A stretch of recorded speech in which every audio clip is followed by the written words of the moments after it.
Detroit in Black and White, our Wednesday edition. Joining us, Attorney Vanessa Moss. Good evening. Good afternoon. Good afternoon. Good afternoon. Um, It's evening, ain't no afternoon. oh shit! Shoot. Oh, well, you can curse. Oh no, I'll try not to. Uh, Good evening. Good evening to everybody that's watching Detroit Black and White. Thank you for joining us on YouTube, Facebook, and all the other social media platforms. If you're watching, hit that like button, subscribe and share. Tell your friends about Detroit Black and White, the greatest podcast in these YouTube streets. And join us in the comments section. Thank you, Ronald Hinkie Sr. Thank you for being here.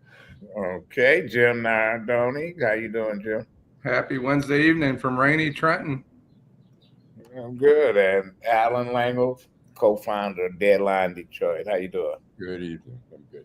Before we talk about the floods in Texas, I just want to throw this out there. A heartbreaking story.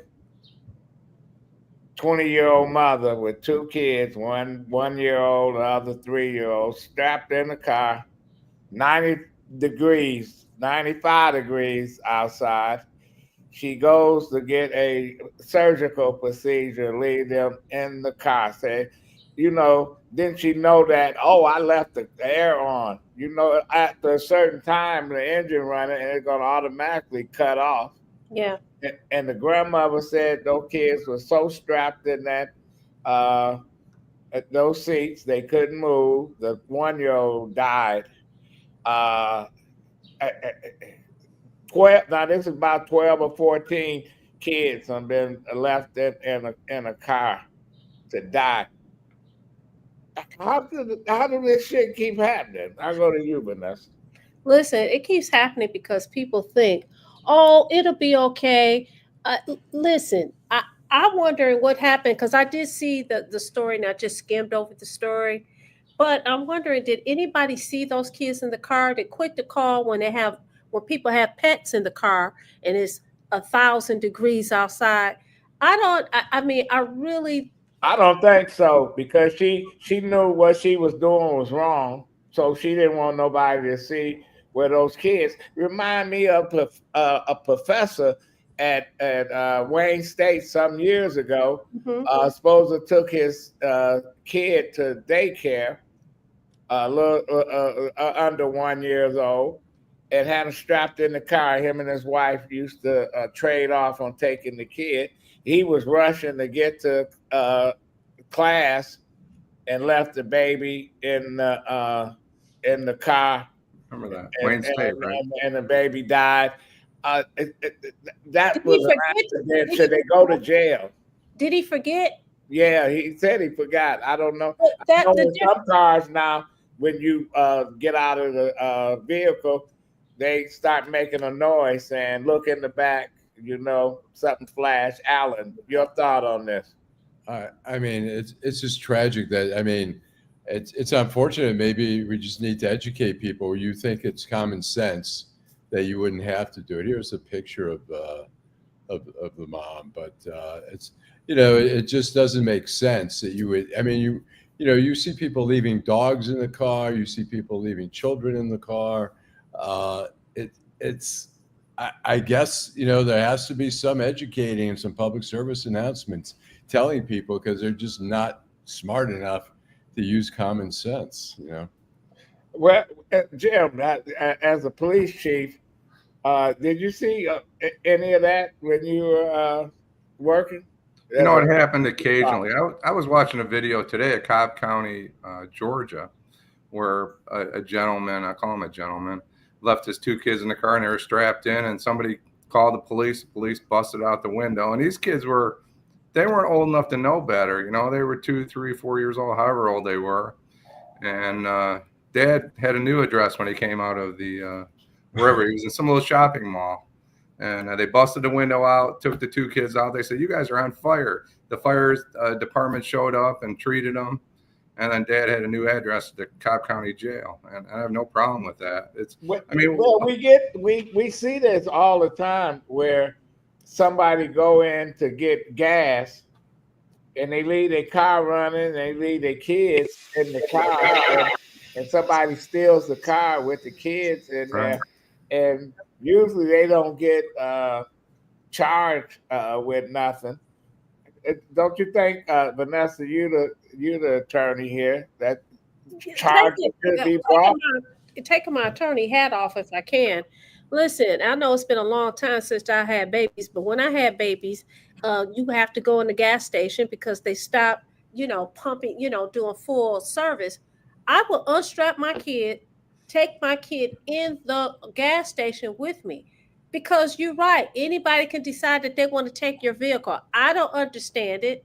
I really don't. And I think it is totally, not only is it irresponsible, it's just foolish and stupid to do something like that. Oh, I'm going to just run in right quick. No. Is manslaughter too tough for this 20-year-old mother? So,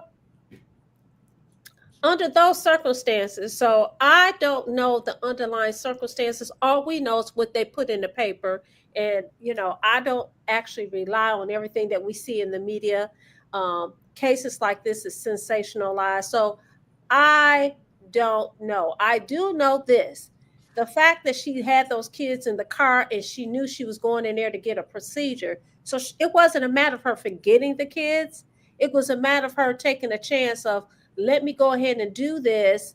The facility We're allow you to bring kids. So you shouldn't have been doing it in the first place because you can't take those kids in there when you get in those kind of procedures. Well, we've seen kids left out in the cold. There are people in the casino, one famous case of a woman left her kid unattended in a casino in Vegas, and a guy took the kid, and you know what happened to the kid? It killed the kid in the bathroom and shit. While she was out there gambling. So, but don't they require, if you go in for a surgical procedure, somebody to drive you home, et cetera, et cetera? Don't you sign off on paperwork? I believe so, but I don't know. It depends on what kind. Wasn't she getting something like Botox or something like that? Yeah, it's some procedure. Wasn't it something like that? It wasn't really a surgical procedure. No, that's just a shot. I've never had it, but I know people. What you saying, Allan? It's a shot, I'd say, yeah. I mean, there's a lot of different procedure. If you're not being put under, you might go in to get some skin removed and some cancerous thing, or that's a local anesthetic. Couldn't you bring the kids in with you? Yeah. Sure. If they allow you, I mean, a lot of Although 1-year-olds, you should have a babysitter for 1-year-olds. Listen, but some of these places will not allow you to bring children. I go to the hair salon, no children allowed, and I get it. I get it. You don't want those kids around hot irons, the different sprays and things like that they use as a liability. So I'm thinking that probably with a place like that, it was the same, similar circumstances. She probably couldn't bring the children in. Well, don't get the shit done. You have a babysitter. But I don't disagree with you there. You need to, if that's what you're going to do, you need to have money to have a babysitter. There's no question. Or a relative. I want to bring that up. Other relatives. Now, I see the grandmother is devastated, but that's after the fact. But you never know what the situation was, and there's a tough lesson to learn, and you're gonna have to deal with it. Okay, let's move on to the floods. This is the same state. Greg Abbott, the governor,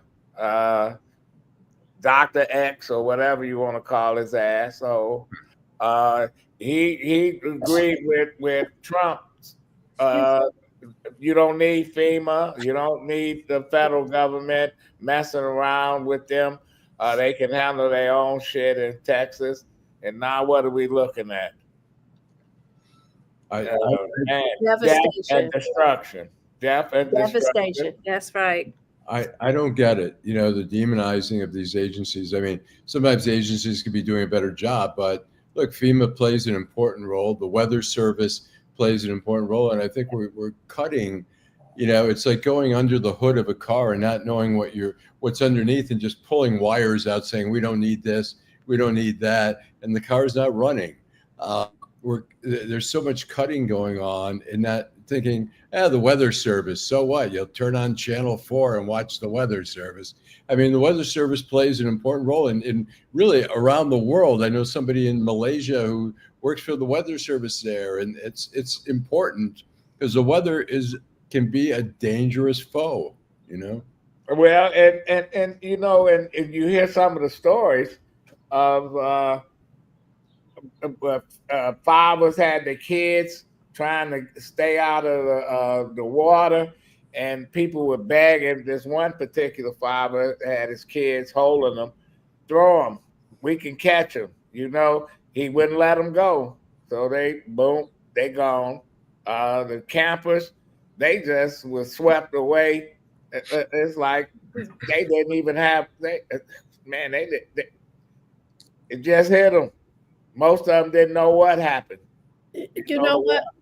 I'm going to go to some of the comments. I'm going to take Eric, and then I'll let me give a shout out to Janet overall. She said, good evening. Karen Winston said, it's the same at the nail salon. You can't bring children. Cynthia Johnson, who's a frequent viewer, and she said, good evening.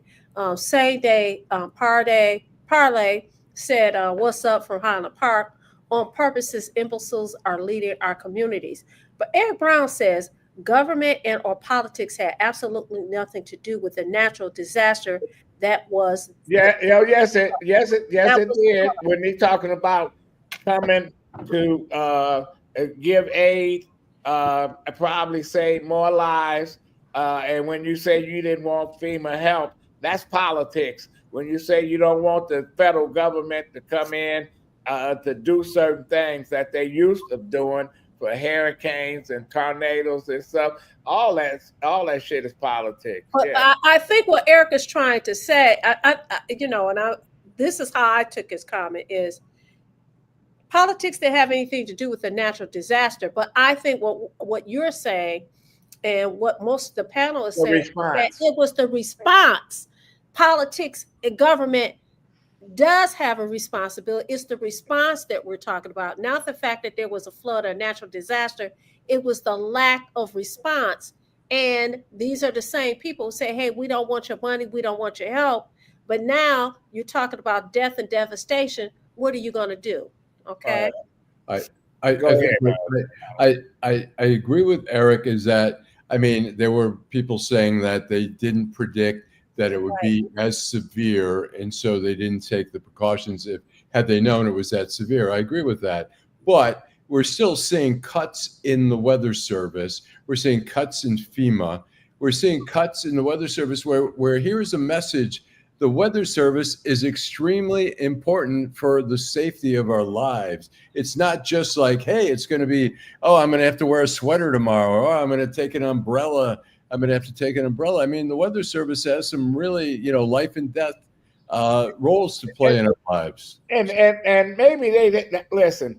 Trump has appointed people who could be the chief running the weather bureau. You never know. He might appoint a Girl Scout or a Cub Scout to be the director. The way the way he's been appointing folks. But the bottom line is that you got a U.S. Senator, coward Ted Cruz, who proved once again that. And I'm not going. There's too much happening in Texas. I'm staying right here in Greece with my family. I find that every time there's a disaster or some kind of issue in Texas, he finds a way to be away. And have an excuse. Don't we should hold our elected officials accountable and stop listening to the bullshit? Oh, we gonna meet now. Governor Abbott say with emergency meeting. What is emergency meeting? It's been emergency from day one. Where's FEMA? Where's the government at? It's like they show up in other places who welcome their help, and people are homeless or whatever, or grieving for their loved ones. Well, we live in these United States, and the state has the right to say, "Hey, this is what we don't want." This. Well, we're I gonna think. take Let me say this. I think before you go on. so. Let's take a quick break. Come Okay. back, and you can continue your comment. This is Okay. Detroit in black and white. We'll be right back. My dad never complained, but it was a struggle. My mom lost her job. We were staying in an abandoned house. My first sermon was to 26 people. Today we're 40,000 strong, one of the largest black churches in America. And free groceries for 1,000 families. More than 1,000 children got to go on a holiday shopping spree. Providing laptops to thousands of students for homework. Time in a long time, we have a foundation. I want to build on it. Workforce training program for jobs that pay $35 an hour. Build 10 new strategically placed grocery stores and end Detroit's food desert forever. Build 10,000 affordable housing units, creating 100,000 local jobs. There are a lot of families quietly struggling, quietly in pain. I'm going to be a mayor for them and all Detroit. I'm Pastor Solomon Kinlock, and I'm running for mayor. Okay. So what I was saying is that I think the constituents there it would make them feel better if they thought that their political leaders were standing there, holding their hands, showing compassion, being empathetic, and helping out. And I think that makes a difference, because by the time things like this happen, it's already happened. So something like that happened in Detroit. It's action. And that's why it's getting ready to go. If something was to happen in the city of Detroit, and one of our viewers said this, they said, listen, I don't think that we have any leaders that could step up. Now, you guys have been around the last few years. We've had flooding in the city of Detroit. Not a few months ago, we had flooding down in Southwest Detroit, right? People's basements were flooded. Things were destroyed. Do you think, I'm asking you guys as a panel, do you think that our leadership stepped up to the plate and did what was necessary to address? I think they did a pretty good job in Southwest Detroit to deal with the flooding, and they're lucky that it wasn't lucky for the people that had to deal with the water, but it was lucky that the whole area wasn't flooded, and it probably would have been overwhelmed. But I think the city response was timely, and I think some people might step up, but I think as first responders, we got so many people that live 20 and 30 miles outside of the city. By the time some of them get to the city, whatever went down. Allan, from what I recall, yeah, I mean, I think it was during the winter time where the streets froze and all that stuff. Water. It was water.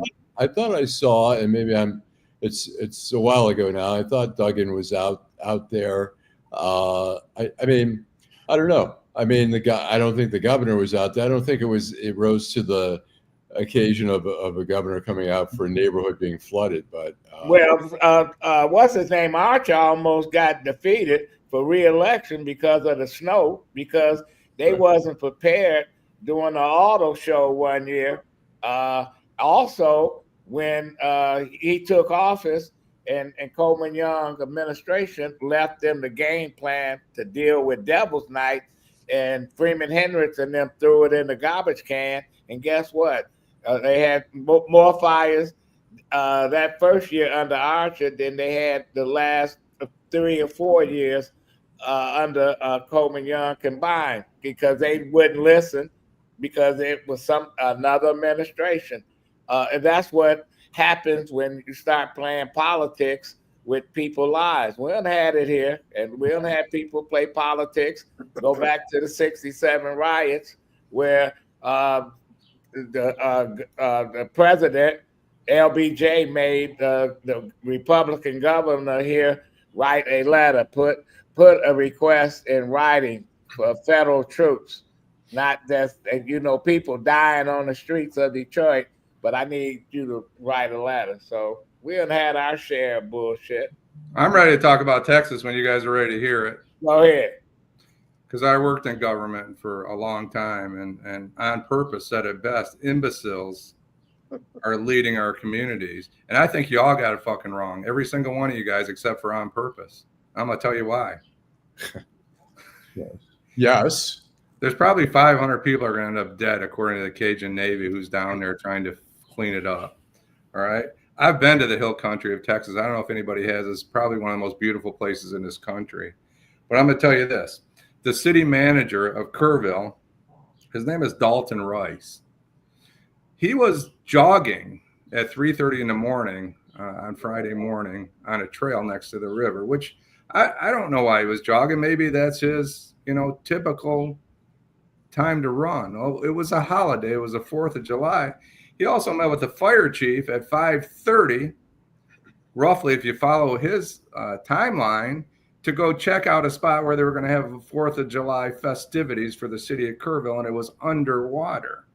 I don't really understand what the leadership was doing down there. We can talk about the governor, we can talk about the president, we can blame everybody I want, but this is a local issue, and there's kids sleeping on the riverbed. What the hell is wrong with people? So this is what the National Weather Society said, National Weather Service, I'm sorry. I mean, it sounds like there was some bad judgment down there. They said bad judgment. Ample notice was given of a flash flood by the National Weather Service at 1:18 on Thursday, a full 24 hours before the flood. Where is the courage? It reminds me of the Crumbly case. The schools didn't have any courage. Everybody that came into contact with the Crumbly family could have saved the lives of those 4 kids. And they did. 200 are gone or 300 are gone because nobody had any courage. That city manager was out there at 3:30 in the morning. Something seems a little amiss there. Who's running at 3:30 in the morning? And why didn't you follow up? You knew there were kids on that riverbank. Yeah. Well, you just proved my point, Jim. That the locals take their cues from the state and the national. When you vilify the Weather Bureau and you say don't even listen to them, it's woke, it's DEI, all this shit. You fire everybody from all these places. Yeah. And then when people hear, oh, you can't do that, you can't tell me I can't have my kids in harm's way because I'm going to do it. So let me ask you a question. If your wife went out for a run an errand at 3:30 in the morning on a holiday morning, Adolph, you'd probably be wondering where the hell she was going. He was out there. There's a reason. Going to visit. There's a reason he was out there at 3:30 and 5:30 in the morning. Who you going to see? Wait, you're absolutely right, Jim. Why was he out there? Was he trying? Man, that is a good question. Yeah. I mean, that might be his daily routine. Who knows? Well, Jim said that it might be his daily routine. It may just be his daily routine to be out 3:30 in the morning. Where's the press? Where's the press asking him why he was out there at 3:30? Well, somebody, you said the Crumleys, somebody profited out of the Crumleys. That was that she's running for attorney general. Yes. Oh, yeah, but we knew that was going to happen. When that story broke, I said she's setting herself up to run for absolutely. Yeah, but I want to get to some of our viewers because they Well, we can move on from this. Go ahead. Yeah, Janet overall said State Rep Carter, he was out when the incident happened in Southwest Detroit. Karen Winston makes a point. She said, unfortunately, the leaders don't know the infrastructure. On Purpose says, do we still have first responder volunteers? Good evening, Angela Beatty. G Money says, he agreed with you, Adolph. The city responded pretty swiftly regarding the Southwest Detroit crisis. The mayor rallied the city team and they got the damage assessed and paid the claims. However, that was 1/10 of the city. What about if it happened in 50% of the city? What would be the response? We probably couldn't be. We probably wouldn't be prepared. As I talked to firemen and retired firemen saying if there was some fire in some of our tallest buildings, the city has some issues because of equipment. So are we really prepared for disasters? Right. You know, and Right. we can knock on wood and say, you know, we haven't had something like this flooding in Devastating. Yeah. Texas. Now, the president of Mexico is being praised for how they handle the flooding in Mexico, and now we see the flooding, the flash flooding in New Mexico. So, yeah, but Texas gets an F. You're absolutely right, Jim. Where were the local idiots at? And they let these kids, you know, everybody was loving each other. 4th of July, and if you know the weather's coming, you can look at the skies. If you go somewhere, you send your kids somewhere. You should check the weather. If it's gonna be if it's hurricane country or tornado country, you want to make sure that they don't get caught up in it. But you know. You know what? One of our viewers, Janet Sellock, made a very good point. She said NASA does weather research on purpose rather than sharing information to the public like the National Weather Service.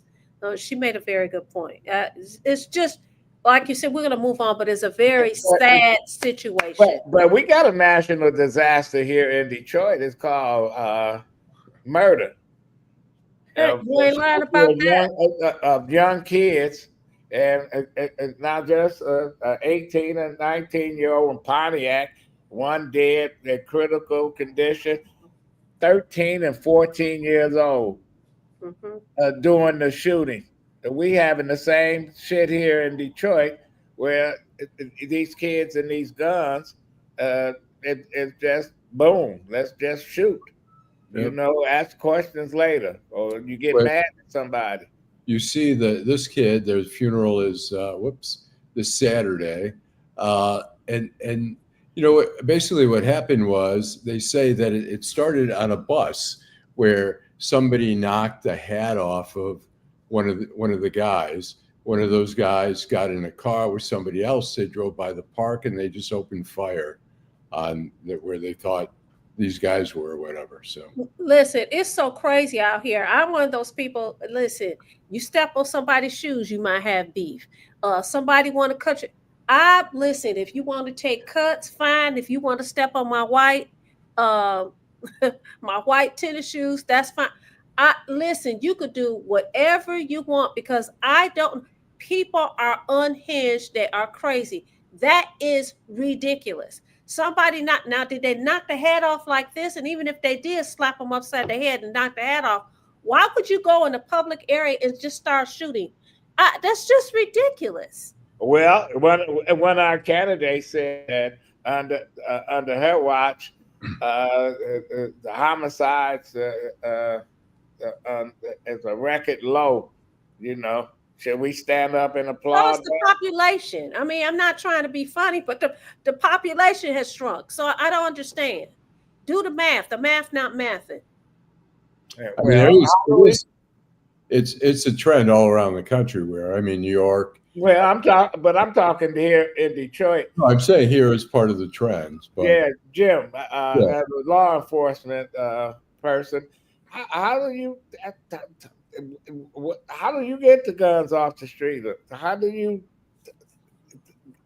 get somewhere past all this craziness? We have to quit attacking the symptoms and attack the root cause of violence in our community.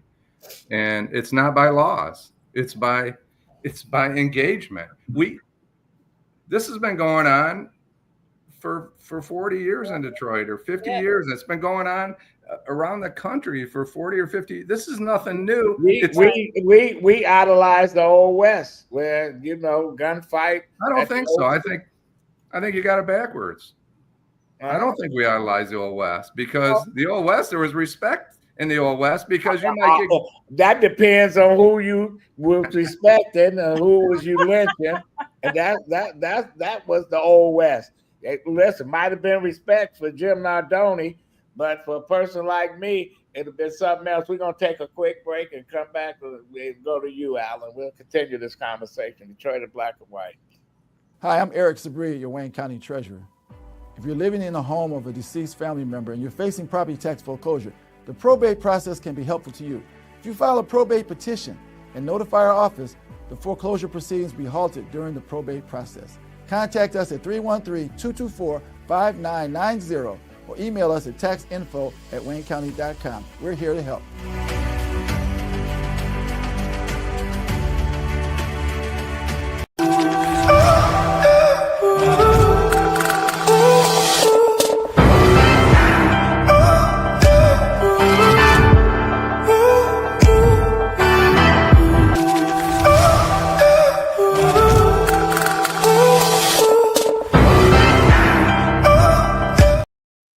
We're back, Allan. You had a comment. I was going to say I agree with one of our commenters who said it's some of it's called parenting, but also I think the schools have to become part of this. It's like the Crumbly case, but even at a younger age. I mean, Adolph and I went to school together. We knew like in 7th grade who was going to get in trouble as adults, who was going to get in trouble in high school or whatever. I mean, the teachers have to. There's social workers or whatever. They have to identify it as young as sometimes 2nd or 3rd grade, where the kids are really having some serious issues. It's such a collective thing, and Jim is right. I mean, it can't be all laid at the doorstep of the cops that you have to stop this all. It has to come from a lot of different components. Listen, I agree. You can't legislate it away. And, Stephanie Jackson is the one who said parents should be accountable for their children and their actions. Well, we saw an example of that, something Jim brought up earlier today, the Crumley case. And we have some members on this panel who felt like they got railroaded. They got railroaded. They should have just sent them to Guantanamo Bay, or what they did to them.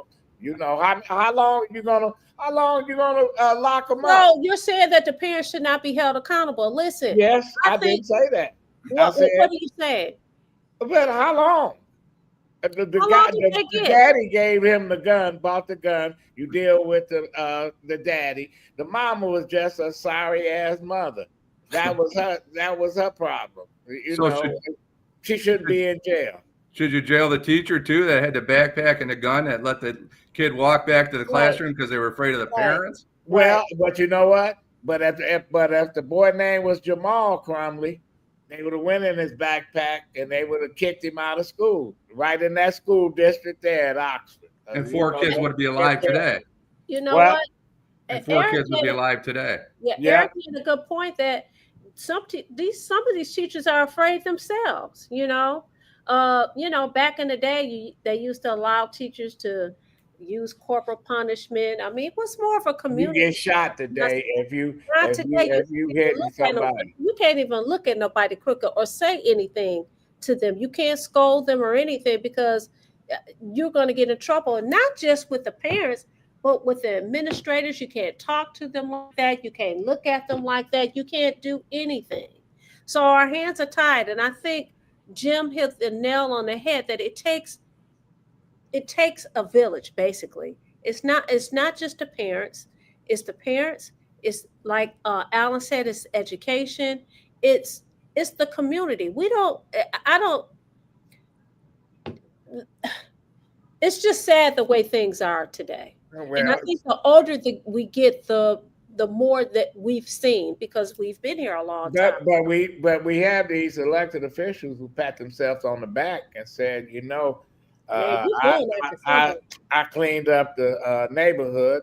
I ran the criminals out, and we see over in certain neighborhoods in the city where they burn cars and defying the police, and come get me.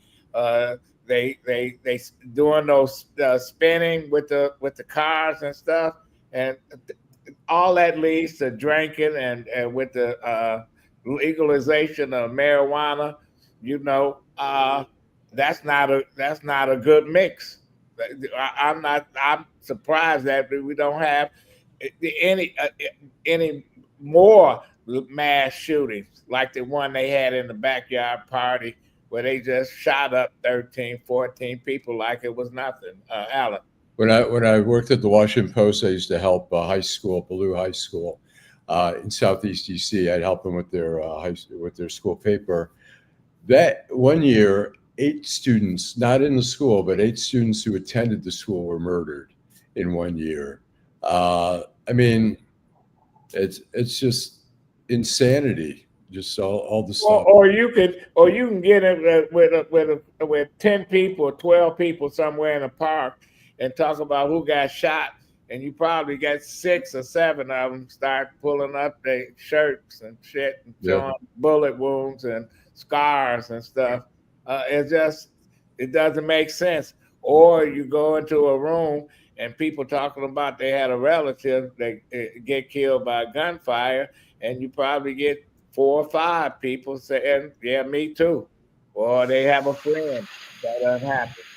Well, you know what? We have G Money who says when a person goes to school and decides to get a degree in education, become a teacher, they should know that they are signing up to be a second parent, a psychologist, and even bank, buying things. Dewela says early intervention. I think that's one of the things that can be addressed to try to stem this violence, gun violence. On purpose says, fortunately, this life dimension is temporary thanks to the NRA. You also have... I don't blame the NRA. Right. Eric Brown talks about a shooting last evening on I-96, and he says that it involved somebody he grew up with. He said the person was shot at also one of his sons, but they were non-life-threatening injuries.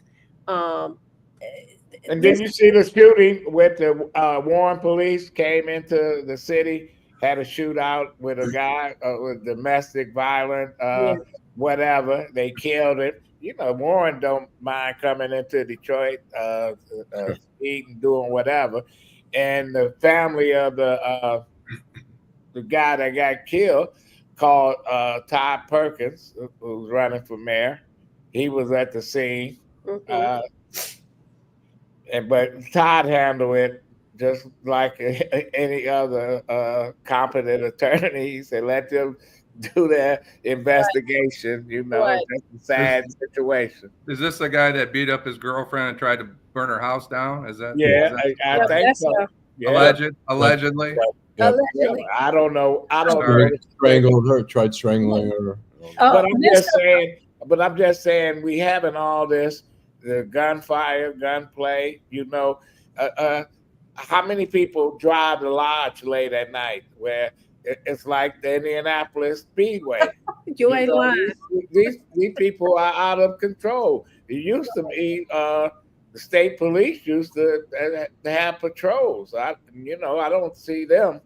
You know, it's all the cutbacks. You can say what you want to say, but people do not seem like they care what they do until you look over. And I won't go on the lodge on Saturday night. I avoid, if I'm coming back from the suburbs, Friday night, Saturday night, I just go down Woodward. It's just not on your way home from Trenton. That's why. I mean, you don't have to go there when you come home from Trenton. Mr. 1213 says maybe the Scared Straight program needs to come back for these teenagers. How? They got more shit. I'm sorry. No, they got out on the street. Scared Straight don't mean nothing. You mean listen, scared. have you ever gone? Have any of you guys ever participated in the Scared Straight program? Well, I worked at Jackson. I tutored at Jackson, and you see people knew. There's people that knew my family, and I never, I never met them and stuff. They was coming up to see me and shit. And guards was asking me, "How you know all these people?" I said, "Well, I'm from a little community. They probably a third of them right up here, running around. But it's a place you don't want to be. You know, go even working there or volunteering or getting class credit is not. I don't know how people deal with it. Yeah, I agree with you. When I was working for the schools, we did a trip to the jail, prison, and Scare Straight. And I'm tell you, it was it was my first time. It was before my legal career, going in there and hearing those doors close and I mean, I was scared sitting there, and I could not imagine how those kids, how the students that we had, how they felt that program. I'm glad that they got rid of the program. I think though that those people that were participating in the program, they were really actually trying to do some, they were doing some good. They said, hey, I got to take a squat, so I might as well do something productive and try to talk to these young people and tell them this is not where you want to be. I didn't like it at all. But yeah, Taylor says just because you get a teacher certification doesn't mean you should teach. Some people don't have the patience nor empathy for the job. Edward A says, excuse me, he says, we really need to educate our adults and children. You don't like my music, said drugs. And G Money said, bring the blue pigs back into the schools for both urban, suburban, and rural school. What are they gonna do? Huh. Well, here's the deal. What are they gonna do? Go ahead, Jim. We got our resident blue pig. They're gonna sing. They're gonna play their instruments. By the time the teachers get in seventh grade or eighth grade or ninth grade, it's too late. The teachers can't fix them. So then they turn them over to the cops who can't fix them. Vanessa's talking about a Scared Straight program. It only works on people like you, Vanessa. Just like laws only work on people like you, because you're going, I don't want to live that lifestyle. It doesn't affect other people, right? When you have a handgun in the hands of a 13-year-old kid, you think he's worried about, he's not going to prison anyways. He doesn't care. And to your point, Jim, I actually had a student who went on that trip, and hopefully he's out. He ended up doing some time. He was one of those guys in the 90s where they were throwing these bricks over on 94 and people died as a result. He was one of those guys. So you're absolutely correct. They scared the stuffing out of me, but but I felt like it was very traumatic for the students. Maybe it wasn't. Go ahead, Allan. I was going to say, nowadays, some of these teenagers are probably the ones scaring the inmates. I mean, a 13-year-old with a handgun just broke 150 laws, and you're going to, so the politicians are going to make more laws. What, 200 laws are going to stop this 13-year-old kid from getting a gun and shooting somebody? You can make it.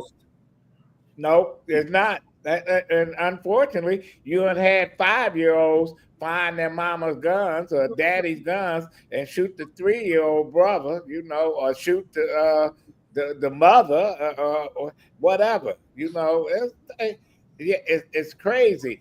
So when I see these politicians talking about, well, we're gonna have to have affordable housing and all the same stop redlining in the city, shouldn't major candidates should be talking about how do you combat crime? I'm talking about really combat it, deal with it, and not just say, give me I'm gonna buy your gun back with no questions asked. I think that's one of the craziest ideas.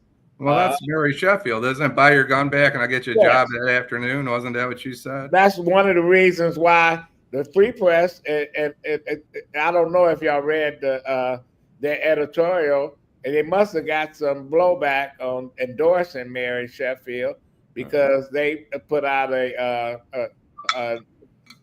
article saying why we endorse 5 things. This is 5 reasons why we endorse. I saw that. I felt like they didn't make their case. They didn't make their case on why did they endorse it.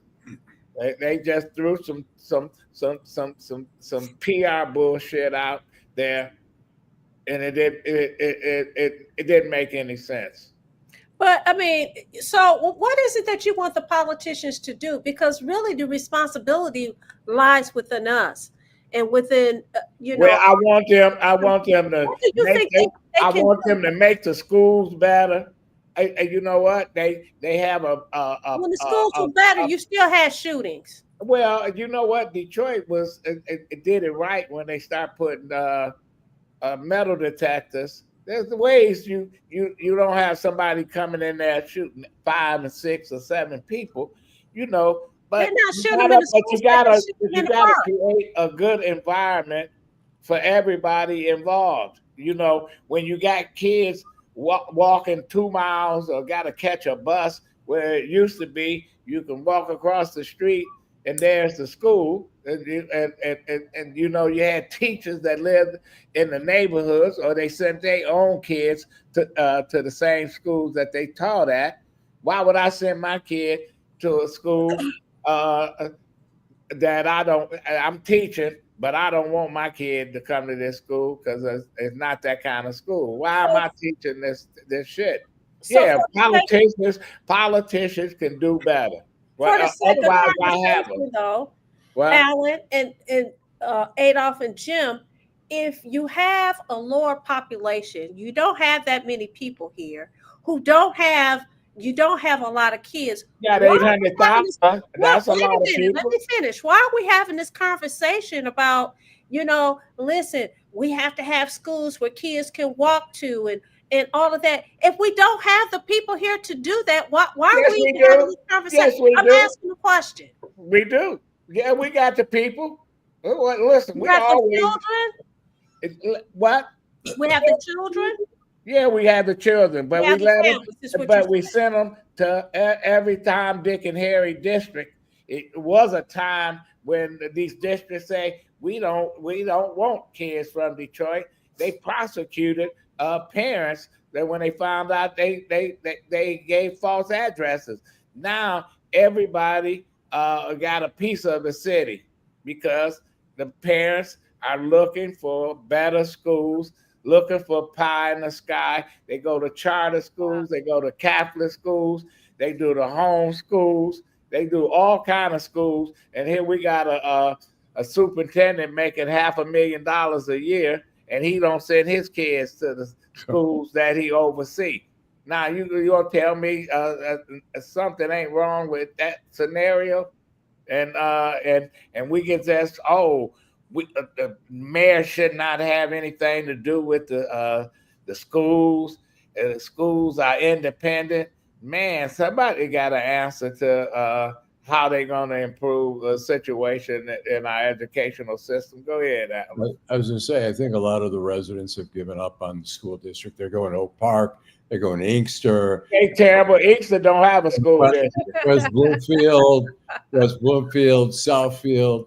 Yeah, I mean, part of it is just they need to have better schools, but part of it's marketing too. I mean, the image of Detroit schools, parents think, I'm going to get my kid a better education in Oak Park. And they don't get it. They still go to the same places, and the test scores is still low. And some of these kids are taking the same issues and problems that they had here in the city, and they take them right to a new school district. Tell me what East Point, Warren, Mott, all these places, they not getting away with it. It's the same bullshit. If you let the K go unchecked, it's gonna find its way across city boundaries, and it has. Well, we're going to go to some of our viewers. Perfect.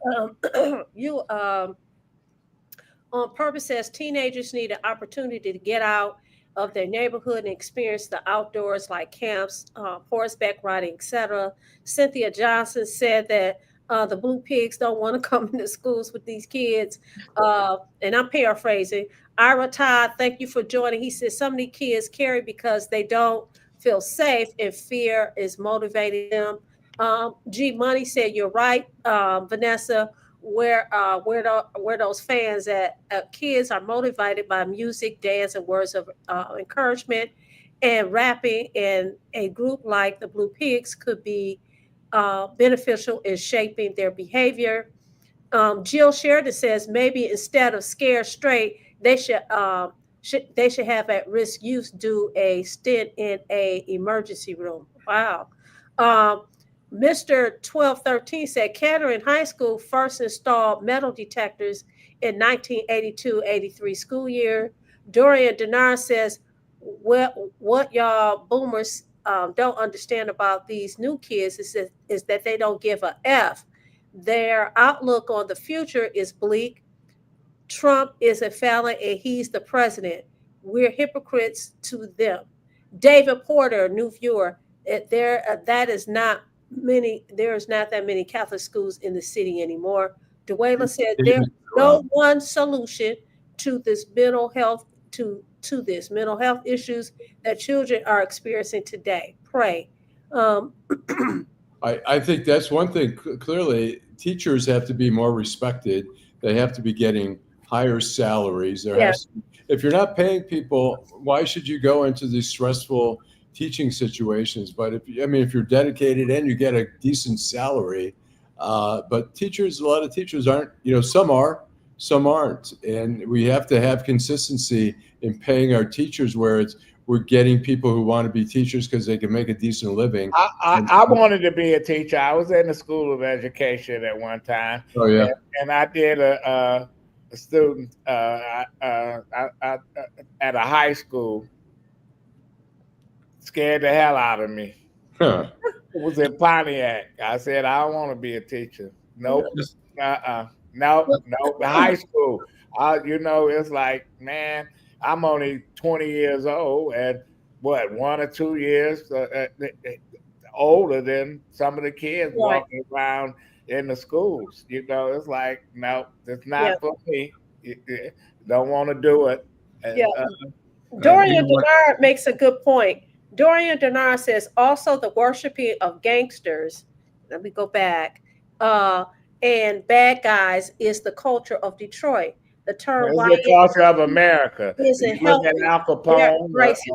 You look at Al Capone. You look at The Godfather, Wilder, Doc Holliday, Jesse James. Listen, we always love John Gotti. Bad boys. Well, John Gotti, yeah. We got rap Miss groups, Kitty, the Gotti boys, and Miss Kitty, Sammy the Bull. Kitty. I love Miss Kitty. Can I make 1 or 2 quick comments? Like my music. Talked about our criminal justice system, and a lot of people are in prison for drugs. Well, I'm going to tell them that unless it's weed, guns and drugs go together. Like whatever, where there's guns, there's drugs, and it's a chicken and an egg kind of deal. As far as any kind of serious drug activity, everybody has guns. The drugs, and I think it was Dorian Denard said something about we don't understand. Well, guess what, Dorian? We had a guy named Richard Nixon, was just as big a felon in 1968 as you can argue about his level of criminality as you can Donald Trump's. But I think we've lived through this before, and I think we'll probably live through it again. Yeah, I tell people we dealt with it. They having fun right now, but Nixon was pretty bad. It comes to an end. There's no question about it. We'll see. And I know that politicians can't solve all the issues that's plaguing cities like Detroit, but when you have a disaster that hits your city and you won't come back to it, you stay on vacation or you don't heed the warnings. You see it coming and somebody say, there's a hurricane coming, but yet you still hold the 4th of July barbecue. And then you wonder why, 500 people was swept away during the barbecue. And then you start blaming each other. And I saw where the fire chief, Austin, Texas, they beating up on him big time, saying that He screwed up the responding to the floods and stuff. I don't know how do you respond to when water come out of nowhere, boom, and there it starts sweeping away everything that's in their way. Hey, we've seen, look, there's tsunamis around the world. There's natural disasters where we see it. It's for the last several months. You start turning on the nightly news, and it's like floods in Alabama and South Carolina and North Carolina and tornadoes. I mean, the weather is a deadly, deadly. I don't know if it's Mother Nature's way of weeding out the population or whatever, but we deal with a lot of Yeah, natural. I was in New Orleans doing Katrina, and you don't want to even be there. You Yeah. know how you you look at what happened to the pets. I went with some police officers. They was going house to house, and they had them marked where it was a pet there or people still living there. They found a pit bull that had been in the closet for 3 days. You know, pit bulls will kill you. This pit bull cried when he saw people. Oh, really? It's unbelievable. You Wow. know what the weather was. The weather just wreaked havoc. And the only thing that didn't get damaged in New Orleans was the bridge that Allan uncle had built during the 30s. You know, the Huey P. Long Bridge. Yeah. It stood the test of time where everything else was. Listen, it was just a total screw up. That was the first time I ever been to New Orleans. It was like going to meet somebody and they were laying up in a funeral home. You was at a wake, you know. Yeah, you don't want to be caught in the weather. Whether it's water, wind, or earthquakes, or you know, we get more and more of it all the time. So as we come to the end of our show, I'll go to you, Jim. Final thoughts. You don't like my music talked about drug dealers, and you're absolutely right. You don't like my music. Prohibition has never worked, not for alcohol, not for drugs, not for guns, not for bombs. Prohibition never works and will never work, period. So, yeah. You asking me? Allan? Oh, Allan. My final thoughts. I just want to say I saw Garland Gilchrist got the endorsement of 2 state senators and 9 House members in the state capitol here, which I thought was heartening to see that his campaign is. I mean, we forget how far away it is and how long they have to go, and it's good to see Garland Gilchrist getting in there and get, putting up a fight. Yeah, fuck Gretchen Whitman. Not loyal to anybody. She needed him for two runs for the governor, but yet threw him under the bus. She could have said, "Okay, I support my lieutenant governor. He's going to have a hard road ahead of him, but I support him." But no, she threw him under the fucking bus. Vanessa. Listen, I want to say thank you to all the people that has joined Detroit in Black and White, be it through YouTube, Facebook, or any of the other social media platforms. I want to thank everyone for making their comments. We try to get to all of the comments. We want to thank you. And we're going to ask you to do a couple of things. Not only do we want you to hit that like button, but we want you to subscribe and share Detroit in Black and White, and tell all your friends about Detroit in Black and White. Join us again on Friday evening from 8:30 to 9:30 in the evening, and then again Saturday morning from 10 o'clock to 11 o'clock. Thank you so much. And thank you, Janet. Saluk. Is it Saluk? And good night to everyone. I'll see you on Friday. This is Detroit in Black and White. Jim, thank you. Teresa, the glue that makes everything stick together. Thank you, Vanessa and Allan.